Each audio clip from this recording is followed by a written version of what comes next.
Bom, o programa da disciplina, né, só relembrando vocês o que a gente discutiu na aula passada, né, eles são esses 6 módulos. Hoje a gente começa com o módulo 1, falando de poluição ambiental, e a gente vai direto para a parte de impacto ambiental.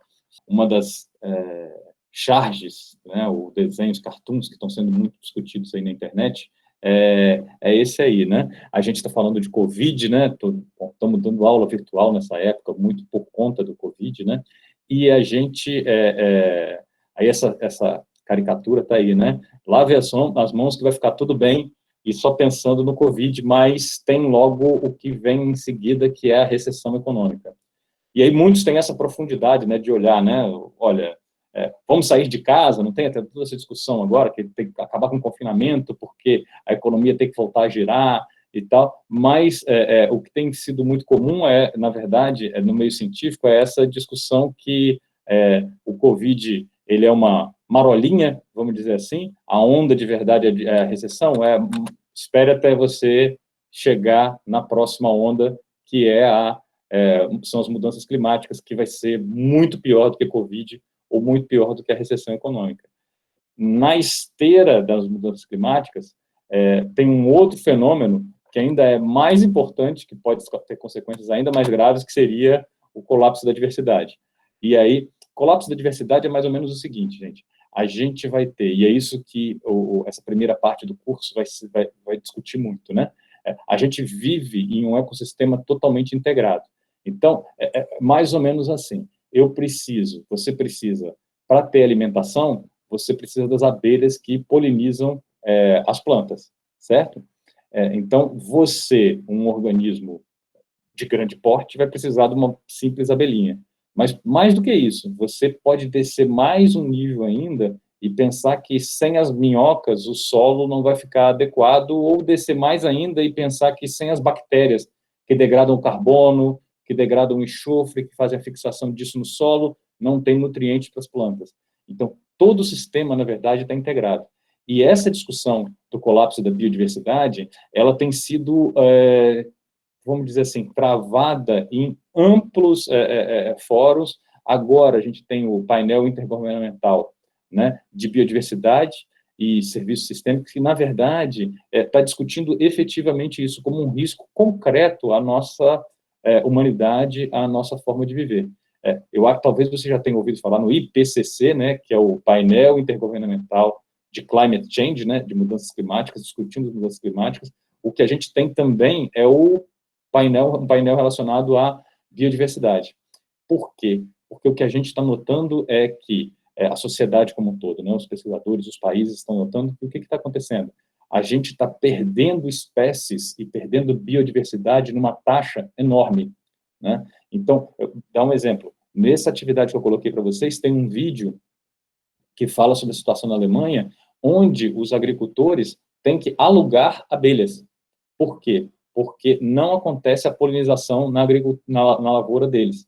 Eles precisam alugar abelhas de algum... Eu tenho um prestador de serviço que leva colmeias até a lavoura do sujeito, abre lá as colmeias e as abelhas vão polinizar, que ela fica ali por um tempo para polinizar aquela agricultura. Então, aquela lavoura. Então, nota que alguma coisa que era dado como, vamos dizer assim, um recurso natural infinito, né, uma coisa que fazia parte da natureza, a coisa já não está bem assim. E a gente vai tendo isso em diversas áreas, certo? Se você pensar o uso de água, por exemplo, de um corpo hídrico, né, de um rio, ele hoje em dia não é mais tão liberado assim quanto a gente pode pensar. Hoje em dia, a lei já fala em outorga do uso de água, ou seja, para você coletar água daquele rio, para qualquer uso que seja, para lavoura, para uma atividade industrial, para qualquer coisa, você precisa pedir uma solicitação, fazer uma solicitação, e eles vão analisar se o seu uso da água ele é compatível com os outros usos que tem ao longo daquele rio. Porque, na verdade, o que está acontecendo é que os recursos naturais, a gente está olhando, eles estão ficando finitos. E a gente antes considerava eles como infinitos. Lembra dessa crise hídrica que a gente teve, acho que foi em 2015, né? Que a gente teve racionamento, a gente teve todos esses problemas ligados à redução de produção de empresas. As bombas de irrigação dos agricultores, elas foram confiscadas, né? O governo, a Polícia Ambiental ia lá e prendia com cadeado. Se o cara usasse, ela era confiscada.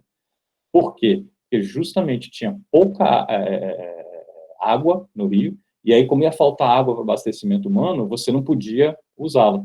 Então, esses serviços da natureza, né, esses recursos naturais que antes eram considerados ilimitados, eles já não estão mais, vamos dizer assim, tão ilimitados assim. Isso vale não só para essa coisa mais tangível, como é a água. A gente hoje já está discutindo a questão da própria biodiversidade, como um todo. E o colapso da biodiversidade ele acaba sendo extremamente importante para a gente. Por quê? O que a gente vai ver na aula de hoje é que tudo está integrado. Toda a cadeia, né, todo o ciclo de vida, ele está integrado. Bom, a gente vive, e aí é bom falar para os engenheiros, né, tanto da computação quanto para os engenheiros mecânicos, acho que tem engenheiros civis aqui presentes também, a gente, quando fala de ecologia para engenheiro, é fácil porque a gente vive dentro de um sistema fechado, né? E aí vocês entendem muito bem. Não tem fluxo de massa pelas fronteiras do nosso sistema, né? O que a gente tem basicamente, nós vamos ter a nossa biosfera, ela é composta dessas das três partes, né? O nome já é autoexplicativo, né? Hidrosfera, a parte dos oceanos, né? Que ocupa 3/4 da superfície, né? A atmosfera vai ser a atmosfera terrestre mesmo, né? O ar, né? Que a gente respira. Então, 78% de nitrogênio e 21% de oxigênio. Nota que sobra 1% aí nessa história, né? 78% de nitrogênio e 21% de oxigênio. Esse 1% ele é composto de diversos outros gases. E aí vem o problema, porque, por exemplo, o CO2, que é o gás de efeito estufa, né, tão falado atualmente, ele é apenas 0,03% da atmosfera. O que quer dizer isso? Quer dizer que a concentração dele na atmosfera é muito baixa. Ela é muito pequenininha, então a nossa ação, a gente chama de ação antrópica, né? A ação do homem, ela é capaz de gerar alterações nessa quantidade ou nessa concentração. Esse é o grande problema com a maior parte dos poluentes que causam dano à saúde, né? Se você pensar em partículas, se você pensar em óxidos de enxofre, a gente vai conversar sobre todos eles ao longo do nosso curso. Eles estão presentes na atmosfera? Sim, estão, porém em concentrações muito baixas. Então, a atividade humana, e a atividade humana aumentou muito desde a Revolução Industrial, né? Antes da Revolução Industrial, a nossa capacidade de transformação do meio era bastante limitada, né? A gente não tinha essa população enorme que a gente tem, chegando aí em 7 bilhões de habitantes no mundo. A nossa capacidade de transformação do meio era limitada. Então, a nossa capacidade de impactar também era limitada, né? Então, só continuando com o conceito de impacto. Eu vou ter, então, essas três partições da atmosfera, né? A parte mineral, o ar e a água, né? E o conjunto desses a gente chama de biosfera, que é o que nós, engenheiros, chamamos de sistema. Por que é um sistema, né? Ele é fechado. A gente vai ter algumas trocas materiais, olha, por exemplo, esse segundo parágrafo que está aí, né? As trocas materiais, elas ocorrem com perda de gases para o espaço e o ganho de poeira cósmica. Só que, nota, eu vou ter 10 a 8 quilos por ano de perda de gases para o espaço, 10 a 7 entrando poeira cósmica, mas isso só representa 1 vezes 10 a menos 16 da massa da biosfera. Quer dizer, as trocas em si, elas são desprezíveis. Então, o que a gente tem, de fato, é um sistema fechado, exceto para energia. E aí, sim, energia, a coisa muda. Por quê? Porque energia, a gente vai ter o Sol irradiando energia, né, para a Terra. Então, a Terra recebe energia, né, só que ela também vai emitir a energia. Então, basicamente, a nossa conta que a gente tem é essa que está apresentada aí, né? Você vai ter o Sol lá distante da Terra, né, 150 milhões de quilômetros, ele vai gerar uma quantidade enorme de energia, né? Tá vendo ali, ó, 3,9 vezes 10 a 26 watts, né? Então, uma quantidade enorme de energia. Essa energia, então, ela vai viajar aqui para a Terra. Lembre-se disso, se vocês lembrarem dos conceitos, o que vai acontecer? Eu vou estar, essa energia ela vai irradiar em todas as direções. Então, pensem que a área da esfera de influência do Sol, ela vai cada vez aumentando. Então, a minha densidade de energia, se ele irradia 3,9 vezes 10 a 26 watts, quanto maior o raio, vai aumentando, eu vou ter o quê? Uma energia por metro quadrado cada vez menor. Quando a gente chega aqui na Terra, a gente vai ter em torno de 1.368 watts por metro quadrado. De fato, a gente não vai absorver todos esses 1.368 watts por metro quadrado, porque, na verdade, a Terra, né, ela é curva, alguns não acreditam nisso, né, mas ela tem o seu raio. O que vai acontecer é que aqueles que estão diretamente sobre o Equador, de fato, você recebe, né, os 1.368 watts por metro quadrado. Só que quanto mais você se afasta para os polos, o que vai acontecer é que você vai ter uma redução dessa quantidade. Por quê? Por causa da tangente do ângulo em relação à superfície. De fato, se você fizer a integral dessa continha aí, o que a gente vai ter em torno de 350 watts por metro quadrado sendo absorvidos pela Terra constantemente. Essa quantidade de energia, ela é suficiente para manter a nossa temperatura. Como é que funciona? É um balanço energético, né, entre radiação incidente e a radiação emitida. De fato, o que vai ter, está aqui, né, ó, aquela conta lá, 1.368, que está chegando, né, de fato, o que entra, né, por causa dessa, que fica líquido para a superfície, por causa da projeção, vai ser 342, só que parte dessa radiação, ela já é refletida diretamente pela atmosfera para o espaço. Eu posso ter, por exemplo, nuvens, aquelas nuvens branquinhas, né, a nuvem branquinha, quanto mais clara, ela vai refletir diretamente essa radiação, principalmente as nuvens mais altas. Mas uma parte considerável, ela vai penetrar aqui na nossa atmosfera. E aí é bastante interessante, porque o que acontece é que essa penetração, enquanto a radiação vai passando pela atmosfera, ela vai sendo absorvida pelos gases. Dá um exemplo para vocês. Tenho certeza que já ouviram falar em buraco da camada de ozônio, né? Se fala muito em buraco da camada de ozônio. O ozônio, efetivamente, é um dos gases que absorve radiação na atmosfera.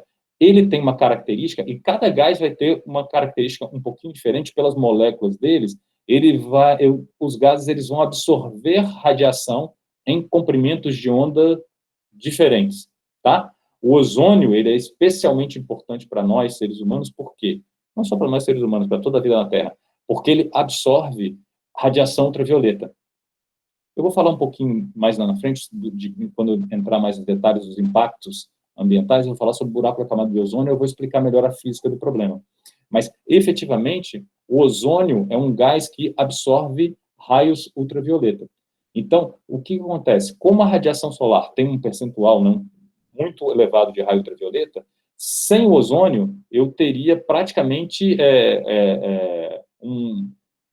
vamos dizer assim, um forno de ultravioleta aqui para a gente que esterilizaria a vida na Terra. O ozônio, ele remove essa radiação ultravioleta e aí ele permite que eu tenha vida na atmosfera.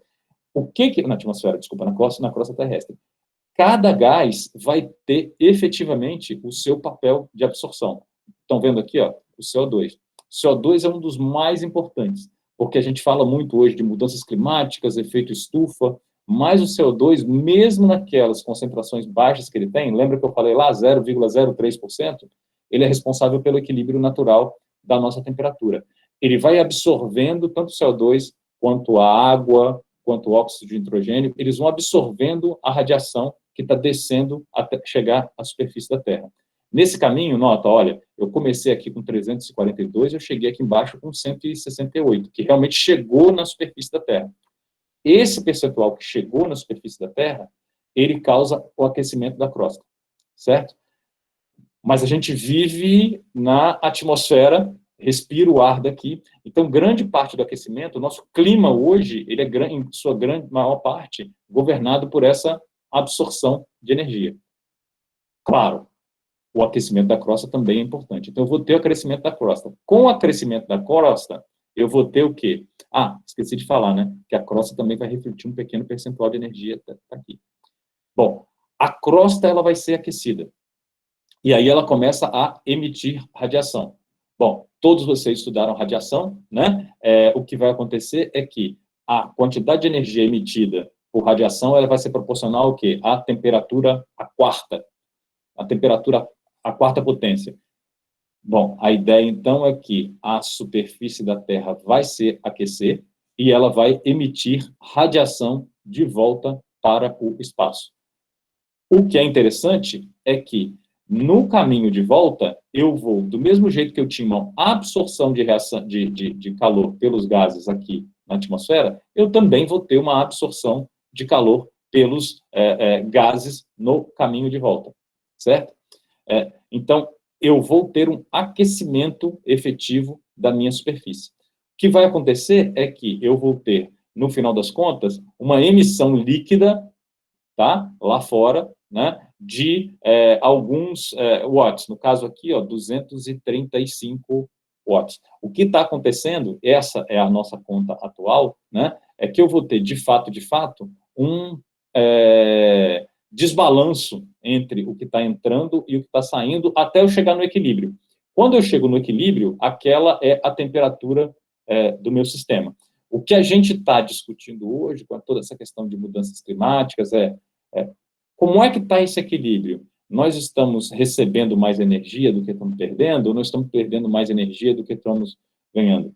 Essa conta, ela não vamos dizer assim, sempre zero.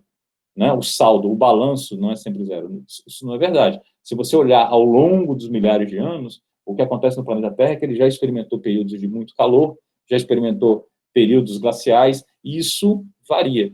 Então, a dinâmica da atmosfera, isso é maior até do que toda a influência humana. Então, eu tenho essa dinâmica de variação de temperatura, ciclo glacial, ciclo polar. Só que essa escala, ela é gigante. A gente está falando aqui de milhares e milhares de anos, tá? O que nós estamos fazendo em poucas centenas de anos, a gente está colocando, está mudando tanto a atmosfera que isso está tendo, a gente está fazendo com que essa mudança que deveria acontecer em milhões de anos, ela aconteça de maneira muito mais rápida. E aí a natureza como um todo, ela não se adapta. Mas a gente vai discutir isso mais tarde, quando a gente falar de mudanças climáticas, né?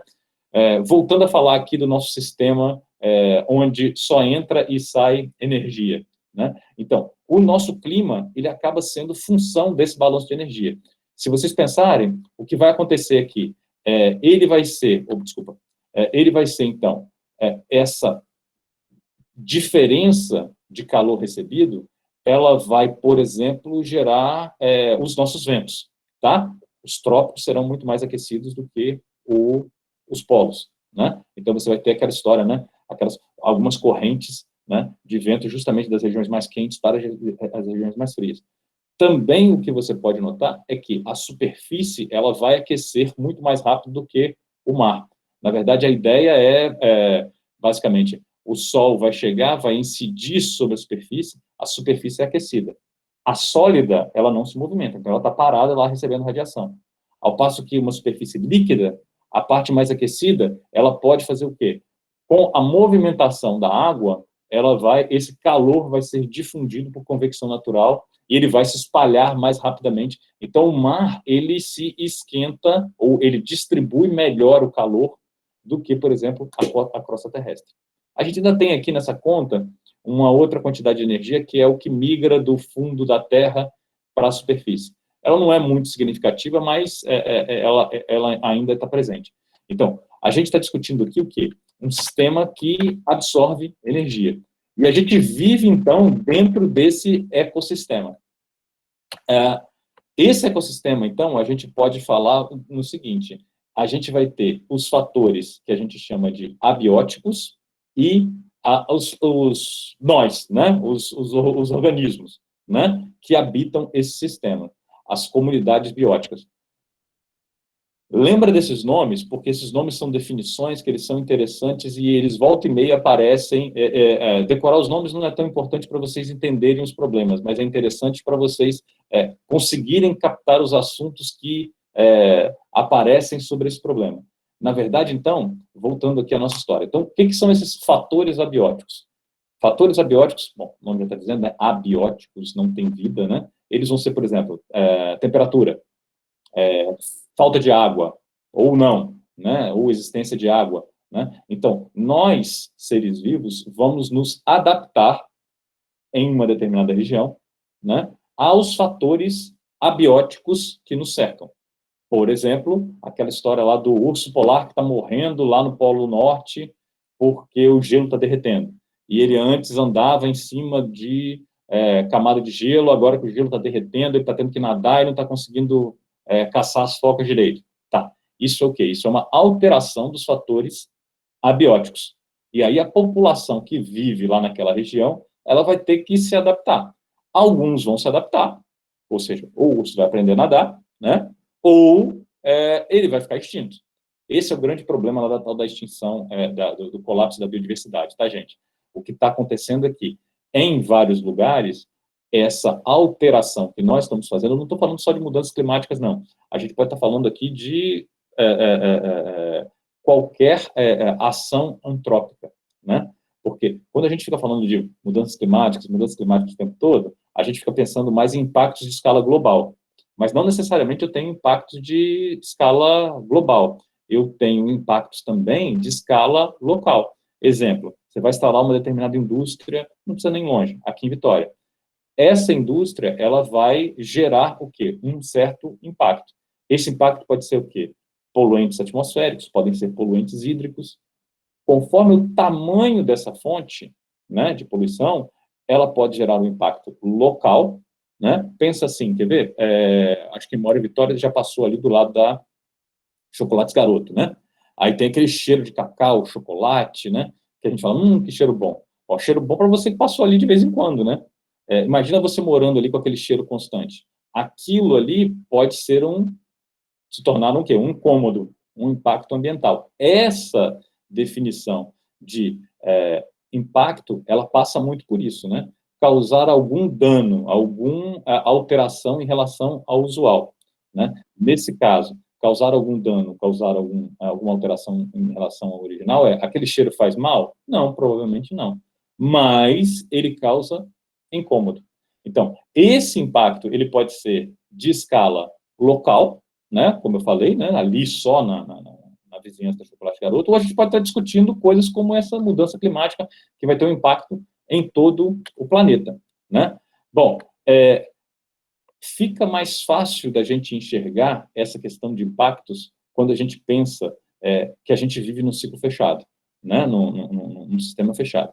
E aí esse sistema, uma das partes mais importantes dele é a cadeia alimentar.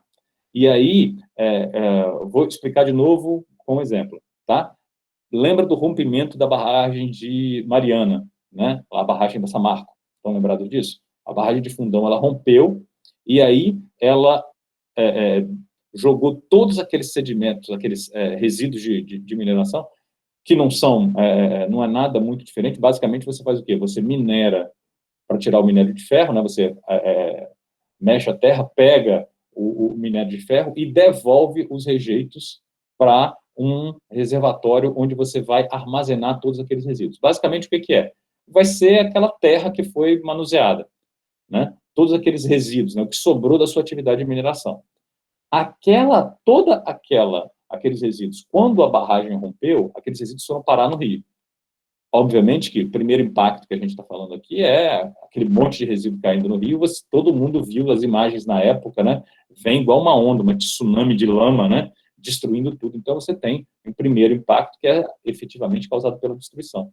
Mas o impacto que hoje se observa, ele está muito relacionado a isso aqui, ó, a cadeia alimentar. Se a gente observar, a gente tem o fitoplâncton, né? Que são os organismos menorzinhos. O que esses bichinhos comem? Principalmente os sedimentos. Tá? Sedimentos, então, aquela lama que está lá na água vai ser a base do que esse bichinho vai comer. Esses são microscópicos, esses já são um pouquinho maiores, então vou deixar o zooplâncton, o peixe de pequeno porte, então, vai comer o zooplâncton, então, o fitoplâncton come se alimenta de sedimentos, o zooplâncton se alimenta do fitoplâncton, o peixe de pequeno porte come o zooplâncton, o peixe maiorzinho come o peixe um pouquinho menor, e nós, humanos, comemos o peixe maior.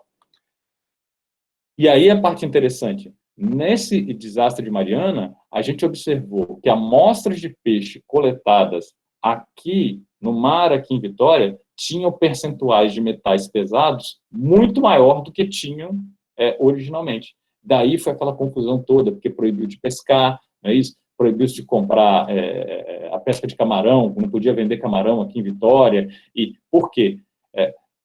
Todas essas etapas totalmente relacionadas ao quê? À cadeia alimentar. Né? Então, percebe aquela relação da biodiversidade que a gente estava falando. Né?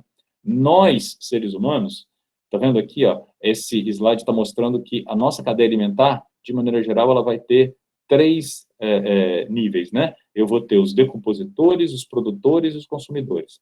Se eu pensar nos decompositores, vão ser aqueles fungos e bactérias que vão ser a base, né, eles vão consumir os nutrientes, né, ou decompor matéria orgânica e preparar isso para os produtores. Os produtores, de maneira geral, no nosso ecossistema, são o quê? São os vegetais que vão fazer a fotossíntese e vão usar aquela matéria orgânica que está no solo, por exemplo, que está nos rios, né, para construir o seu corpo, né, a sua biomassa, né? E eles usam o sol, por exemplo, para fazer isso. Nós não temos capacidade de gerar nossa própria energia. Então, os consumidores não geram sua própria energia. Os consumidores fazem o quê? Eles vão comer os produtores. Então, de maneira geral, nós somos o quê? O organismo consumidor. Então, a gente depende dos organismos produtores para sobreviver. Só que os organismos produtores, eles vão depender de quem? Eles vão depender dos consumidores, dos decompositores. Daí que acaba estando tudo integrado. Né? Então, a gente tem uma integração entre os 3 níveis. Eu estou vendo aqui, ó, a Crislane perguntou sobre Mariana. E aí ela está perguntando se tem uma reversão do que aconteceu. Crislane, tem sim, tá? Na verdade, o que está acontecendo é que, gradualmente, o ecossistema, a natureza ela consegue se adaptar, né? Então, teve todo aquele dano, mas a natureza ela está, aos poucos, voltando ao normal. Agora, a velocidade que isso acontece, ela é muito complicada. Ela é muito lenta, né? Então, aí se você pensar assim, vai haver a biodiversidade, por exemplo, tem bicho ali que morreu e não volta mais. Então, tem dano que é irreparável. Isso ali é fato. Mas, de fato, está nascendo o quê? Está nascendo um novo rio. Verdade seja dita, né, o Rio Doce não estava lá, assim, né, com esse gás todo, né, já era um rio bastante combalido, né, já estava ali vários pontos de assoreamento, né, então tinha uma série de problemas. Então, naquela situação do rio, aquele desastre foi as consequências foram muito altas.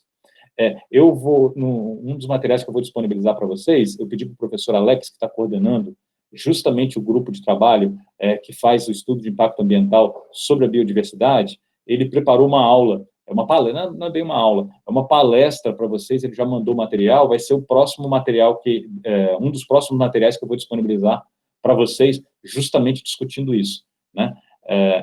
E aí o ponto é esse, gradualmente a gente vai ter recuperação, só que às vezes essa velocidade de recuperação, ela não é ideal, principalmente para as comunidades que dependem disso, né? Pescadores.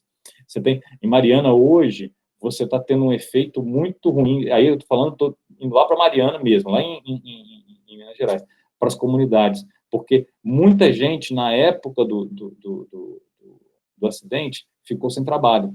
E aí passaram efetivamente a viver só da pensão dada pela empresa. E aí você tem um índice enorme de alcoolismo, suicídios, você tem um problema social na cidade muito grande, você tem um problema no entorno, que são pessoas que recebem auxílio moradia e não tinham casas, porque as casas foram destruídas. E aí essas pessoas queriam alugar casas e tinham dinheiro. Então o valor dos aluguéis disparou, então teve uma inflação na sociedade. É um problema social bastante complexo. Agora as coisas estão começando, né, a voltar ao normal. Mas vai ser interessante vocês verem a palestra do professor Alex para discutir efetivamente sobre isso. Bom, voltando aqui ao nosso assunto. Então, a gente falou da energia, né, que ela é um ciclo, né? Então, o que está entrando tem que ser igual ao que está saindo para não gerar um certo desequilíbrio. Da mesma forma, a gente está falando aqui da parte biológica, né? Então, eu vou ter decompositores, produtores e consumidores. Então, isso, na verdade, também é um ciclo fechado, né? Eu falei da parte de energia e falei da parte de vida, dos micro-organismos. Para todos os materiais presentes, tá, no nosso, na nossa atmosfera, na nossa biosfera, nós vamos ter, então, o ciclo. O ciclo mais comum, que vocês estão mais familiarizados, é o ciclo hidrológico, que vocês estudaram já lá na época do vestibular, né? Normalmente, a gente olha mais essa parte aqui, né? Eu tenho a evaporação da superfície líquida, não é isso? Das superfícies líquidas, e aí essa evaporação vai formar as nuvens e vai chover, né? Essa chuva vai escorrer novamente para os rios e para os mares, e aí eu tenho o nosso ciclo hidrológico fechado, né? A água não é criada, ela não é destruída, ela simplesmente fica aqui na nossa biosfera. É uma visão mais simplificada do que acontece de fato, né? Mas é exatamente o que está acontecendo, é um ciclo fechado. O grande problema são as sutilezas que a gente encontra nesse meio do caminho aqui, né? Por exemplo, se a gente pegar essa imagem aqui, a gente já começa a observar aqui, ó, por exemplo, eu tenho a chuva. Nota que eu vou ter, já o primeiro desenhozinho aqui é o quê? É a infiltração. A infiltração, ela vai ser muito importante e ela é balizada pela porosidade do solo. Se eu tenho muita, ou se eu tenho cobertura vegetal, o que vai acontecer é que eu tenho menos água correndo, menos escoamento superficial, né? E tenho mais infiltração. Essa infiltração, ela vai abastecer os meus lençóis freáticos, a minha água subterrânea, tá? E aí um dos problemas que a gente encontra hoje é o quê? Eu justamente tenho, muitas vezes, essa supressão vegetal, né? Às vezes, nota, eu não vou nem acabar totalmente com a vegetação, eu simplesmente faço alteração. Eu tinha floresta na nascente do rio. Eu não tenho mais floresta lá, agora eu tenho uma lavoura, tá? O que vai acontecer? Eu vou ter, até pela profundidade das raízes, o uso do solo, eu vou ter uma alteração dessa capacidade de infiltração. E aí, o abastecimento do meu lençol freático, ele pode ficar prejudicado. Isso é uma consequência que eu vou sentir a longo prazo. Mas já a curto prazo, eu já observo consequências imediatas. Por exemplo, cada vez que tem chuva, em vez da minha água infiltrar no solo, eu vou ter o quê? Eu vou ter maior escoamento superficial. A vazão do rio, que com as chuvas aumentava um pouquinho, ela passa a aumentar um montão. E aí eu começo a ter o quê? Aqueles problemas nossos de inundação. Uma a consequência típica desse tipo de problema é o quê? Você não tem, quando chove, você não tem a absorção de água pelo solo, aí você vai ter, quando chega o período seco, você vai ter uma seca mais intensa, porque a água não ficou retida ali, tá? Mas quando chove, a água, em vez de infiltrar para o solo, ela corre pela superfície. E aí você acaba tendo problema de inundação. Então, percebe? É uma alteração que nós, seres humanos, fizemos e que hoje a gente já vê todo o trabalho, todo o problema, né, causado por isso. Então, esse é um tipo de impacto ambiental que a gente já observa já há várias décadas. Nós, engenheiros, já faz parte, por exemplo, aqui tem alguns engenheiros civis na nossa turma. Nós, engenheiros, já sabemos até, o pessoal da engenharia civil, né, já discute lá tipos de piso que são o quê? Permeáveis, né, para garantir a infiltração. Fazendo isso, eu vou diminuir a vazão superficial, por exemplo, nas cidades. Porque cidade, olha bem, se eu estou falando aqui de supressão vegetal para que diminui a infiltração, imagina uma cidade que é uma área enorme, quase que totalmente impermeabilizada. O que vai ter de infiltração? Quase nada. Então, praticamente toda a chuva, ela é revertida para o quê? Para um escoamento superficial, certo? Então, essa noção ela fica bastante clara, né, de impacto, ela fica bastante clara quando a gente começa a observar, por exemplo, os ciclos, né, esse aqui é o ciclo hidrológico, e a gente começa a observar o potencial de impacto que a gente tem. Com pequenas atividades, com poucas mudanças, a gente já começa a observar o nosso impacto. Esse é o ciclo mais importante, né? O ciclo hidrológico. Mas eu tenho outro também muito importante, por exemplo, que é o ciclo do enxofre. Né? O ciclo de enxofre está muito relacionado aos nossos organismos vivos. Tá? A ideia aqui eu vou ter emissão de enxofre naturalmente. Esquece esse pedaço de cal, que é o pedaço antropogênico. Né? Naturalmente, você vai ter a emissão de enxofre, por exemplo, por vulcões, por organismos vivos, né, que degradam matéria orgânica e emitem enxofre, mas no solo eu tenho a presença de bactérias que vão ser sulfato-redutoras, que vão gerar o quê? Elas vão gerar a fixação do enxofre ali no solo.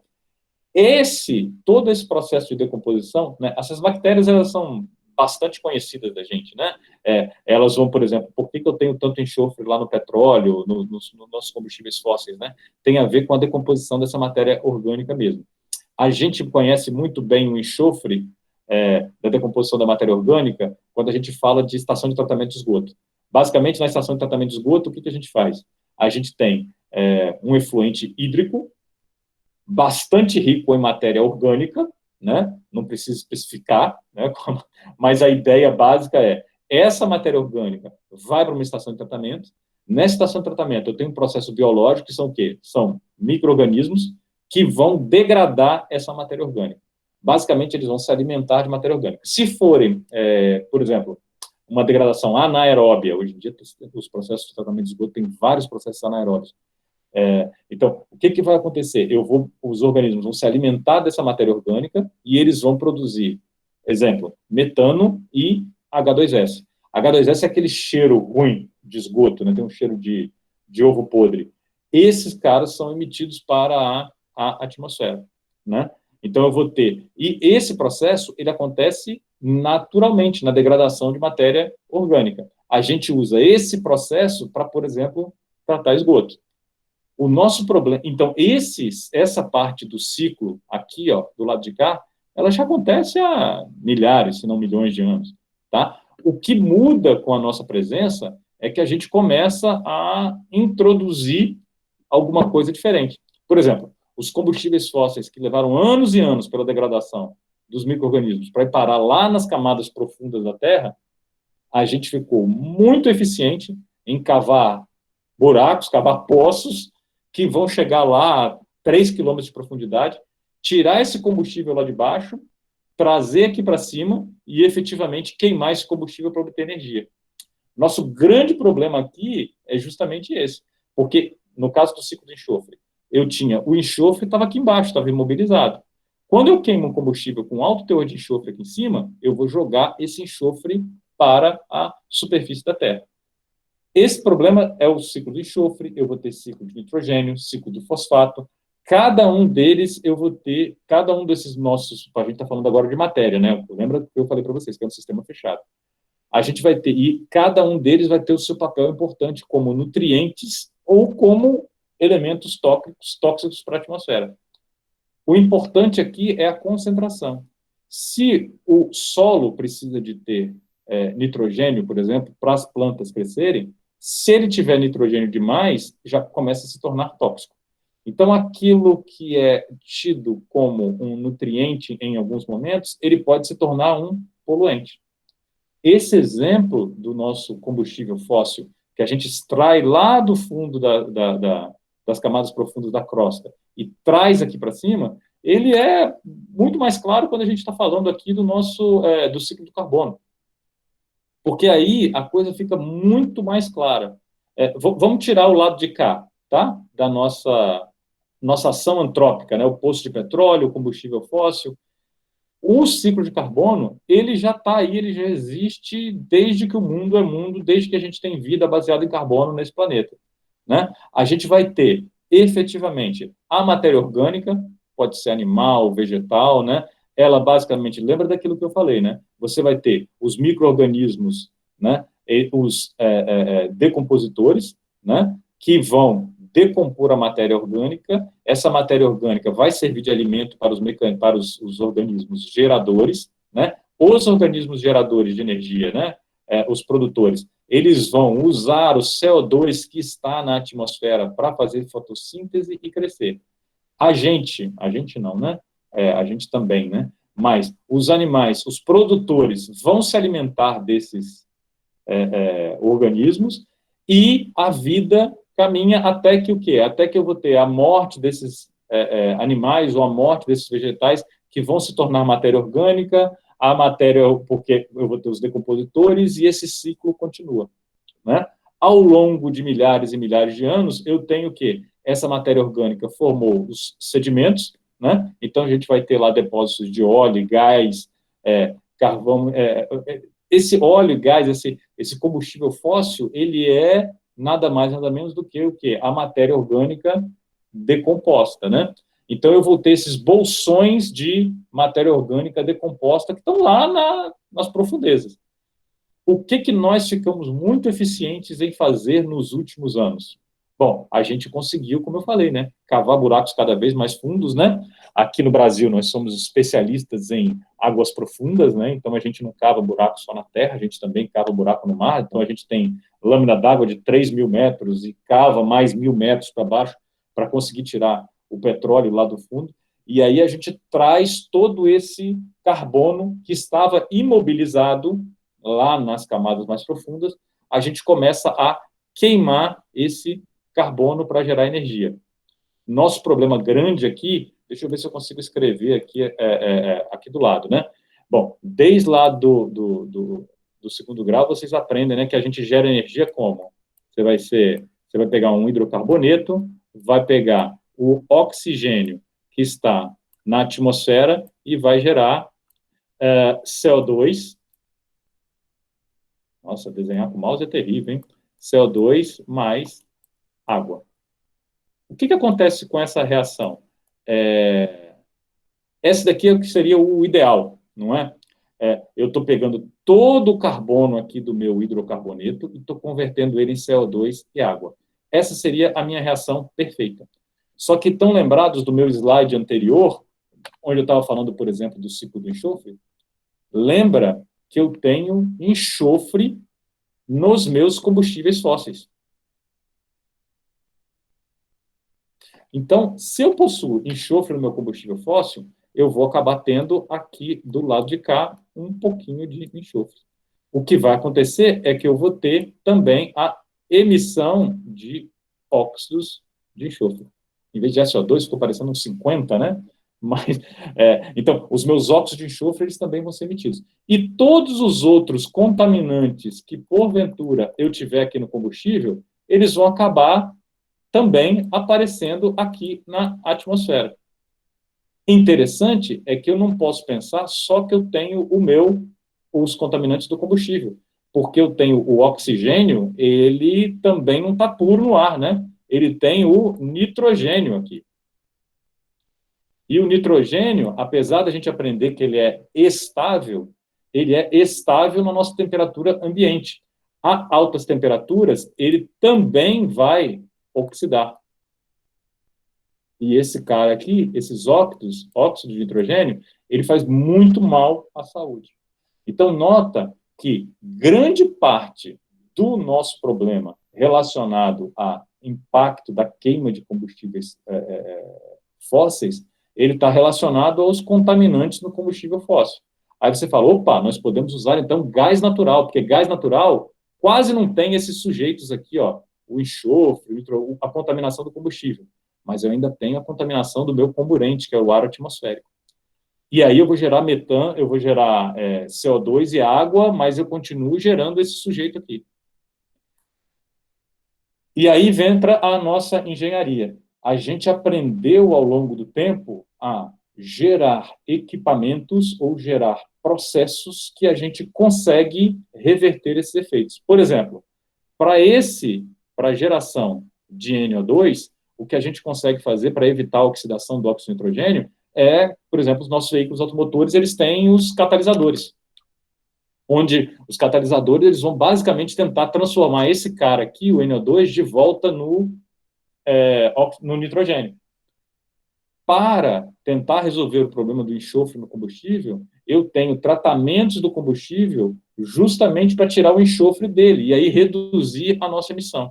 Então, eu começo a criar ferramentas, e aí entra todo o trabalho nosso de engenharia, para tentar fazer o quê? Para minimizar o impacto causado.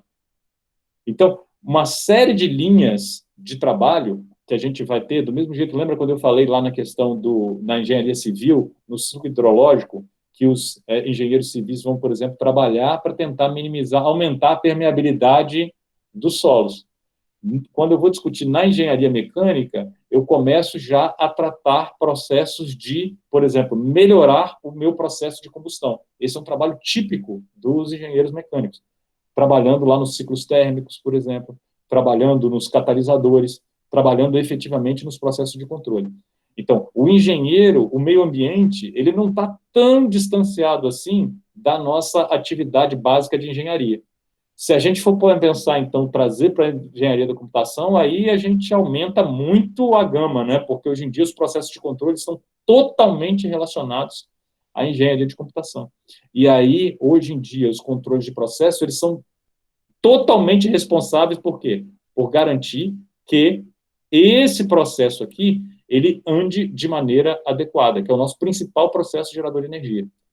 O grande desafio tecnológico hoje é justamente como é que a gente resolve esse processo. Por quê? A nossa sociedade hoje está estruturada em torno desse mecanismo de obtenção de energia. Então, a gente pode falar assim, não, vamos zerar a emissão de gases de efeito estufa.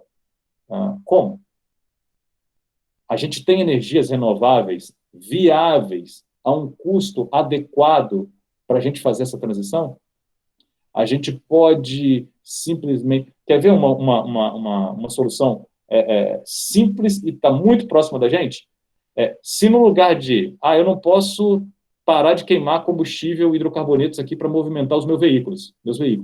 Mas e se, em vez de tirar o combustível lá das profundezas do solo, eu usar um combustível, um biocombustível? Porque da onde vem o carbono daqui das minhas plantas? Ora, ela tirou o carbono da atmosfera, lembra disso, né? Fotossíntese. Então, o carbono vem da atmosfera. Eu posso usar o carbono das plantas, né, para movimentar os meus veículos. Então, eu tenho um fluxo zero de emissão de gases de efeito estufa, né? Porque eu tirei carbono da atmosfera, fiz biocombustível e queimei o combustível no veículo. E aí vem uma das principais contribuições do Brasil para essa questão de mudanças climáticas e para economia de baixo carbono, que são os biocombustíveis. Mas tem um outro problema relacionado a isso, né? Você já pensou? Eu já tenho problema de falta de comida para um monte de gente. Imagina se eu for usar toda a minha área agricultável para plantar ou milho ou cana-de-açúcar para gerar combustível, para gerar energia. Vira um problemão. Então, você começa a ter outro problema. Então, essa discussão de como será a nossa matriz energética do futuro, ela é uma questão ainda em aberto. Então, talvez seja o grande desafio, não um desafio ambiental, mas um desafio tecnológico, para nós engenheiros. Como é que nós vamos vencer essa dificuldade? E aí vem a nossa definição de impacto ambiental, que é como a gente termina a nossa aula de hoje. Eu copiei isso aqui exatamente lá da resolução do CONAMA, a 01 do CONAMA, que é a nossa diretriz principal, lá de 1986, estabelecendo impacto ambiental. Bom, olha só, qualquer alteração das propriedades físicas, químicas, biológicas do meio ambiente, causada por qualquer forma de matéria ou energia resultante das atividades humanas que afetem direta ou indiretamente saúde, segurança, bem-estar da população, atividades sociais e econômicas, biota, condições estéticas e sanitárias ambientais e a qualidade dos recursos naturais. Nota que é uma definição ampla à beça, né? Mas percebe que é uma definição que está bem condizente com tudo isso que a gente acabou de dar uma olhada aqui. a gente pode afetar todos esses... A gente pode afetar o meio ambiente, né? A gente pode afetar o nosso ecossistema de várias maneiras. A gente pode ter danos ou impactos de menor escala ou impactos de maior escala. Mas o fato, aí o nosso trabalho, enquanto gestores de tecnologia, né, enquanto engenheiros, é justamente buscar o quê? Buscar a atividade que a gente está trabalhando, né, que normalmente é caracterizada por o quê? Você vai pegar uma matéria-prima, você vai gerar alguma coisa, ou energia, ou algum produto, e você vai ter sempre o resíduo desse processo sendo gerado. Aí vem aquela pergunta, resíduo, o que eu faço com ele? Mas esse é o paradigma de 3, 4 décadas atrás, que era um paradigma que a gente chama de fim de tudo, que é um paradigma assim, usei a matéria-prima para fazer meu produto, sobrou o resíduo. O que eu faço com o resíduo? Eu preciso tratar esse resíduo atendendo a legislação ambiental. Hoje em dia, o paradigma já não é mais esse. Hoje em dia o que eu posso fazer para reduzir ou para minimizar esse resíduo? Não é o que eu faço para descartar de maneira adequada sem causar um dano ao ambiente. É sim, o que eu posso fazer para minimizar a geração? Ou mais, será que esse resíduo, ele realmente é uma coisa que precisa ser gerada? Ele precisa ser descartado? Ou será que eu posso usar ele como matéria-prima em algum outro processo? Todas essas discussões, elas fazem parte de como a engenharia permeia a questão de meio ambiente. Porque você já percebe, assim, só conversando sobre o assunto, a gente já percebe o quê? Uma variedade de campos de atuação para o engenheiro que são enormes, não é isso? Você não apenas precisa se preocupar com o seu processo gerar pouco resíduo, mas também se preocupar com o que você vai fazer com esse resíduo, do ponto de vista de dispor adequadamente, né?